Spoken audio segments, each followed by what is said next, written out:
I ova je lepo krenula na levo.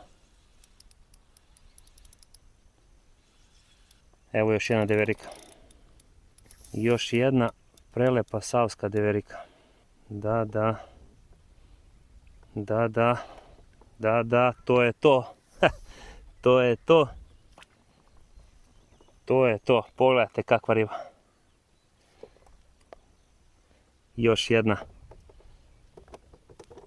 savska lepotica.